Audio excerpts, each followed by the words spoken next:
పిల్లలు ఎప్పుడూ అందరితో గొడవలు పడుతూ, ఎవ్వరితో కూడా ఒక్క మంచి మాట కూడా మాట్లాడకుండా ఉన్న తాబేలుకి ఎదురైన అనుభవం ఏమిటో ఈ కథలో చూద్దాం. అనగనగనగా ఒక ఊరిలో ఒక చెరువులో 2 తాబేళ్లు చేపలతో పాటు నివసిస్తూ ఉండేవి. అందులో ఒక తాబేలు అందరితో గొడవలు పడుతూ ఉండేది.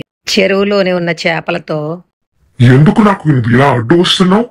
పక్కకి తప్పుకో అని, అలాగే నేల మీద ఉన్న కాకిని ఎందుకలా అరుస్తూ ఉంటావు? నీ అరుపులు నాకు విసుగ్గా ఉన్నాయి. నువ్వు పక్కకెళ్ళు అంటూ అందరి మీద కోపడుతూ విసుక్కుంటూ ఉండేది. ఒక రోజు నేల మీదకి వచ్చి అడవిలో నడుస్తూ ఉండగా వేరే తాబేలు ఎప్పుడు చూడు అందరినీ కోపడుతూ ఉంటావు, నాకు నువ్వంటే నచ్చలేదు అని అనేసరికి మొదటి తాబేలు ఈ తాబేలుతో కలబడిపోయింది. అంటే ఒకటినొకటి కొట్టుకున్నాయి.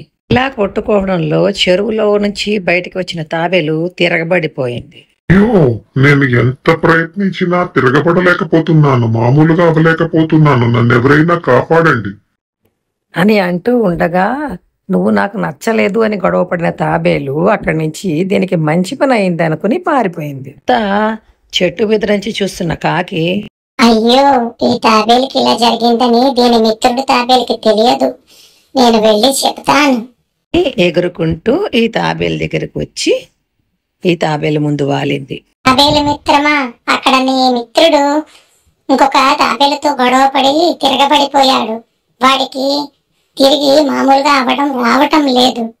నేను కూడా అక్కడ ఎవరినైనా అడగడానికి ప్రయత్నించాను, కానీ ఈ తాబేలు అందరితో గొడవ పడడం వల్ల ఎవ్వరూ దానికి సాయం చేయడానికి ఇష్టపడలేదు అని కాకి ఈ తాబేలుతో చెప్పేసరికి అయ్యో మిత్రమా, ఎంత కష్టపడుతున్నావో, నేను వస్తున్నాను అంటూ ఆ తిరగబడి ఉన్న తాబేలు దగ్గరికి వెళ్ళి ఆ తాబేలుని మామూలుగా చేసింది.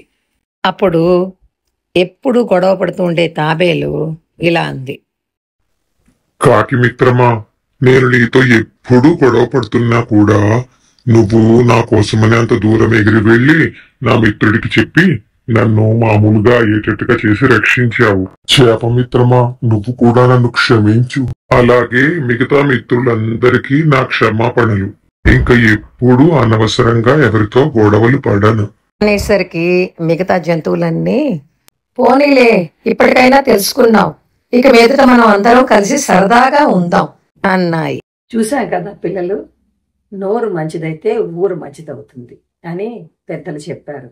మనం అందరితో మంచిగా మెలిగితే మనతో అందరూ మంచిగా ఉంటారు.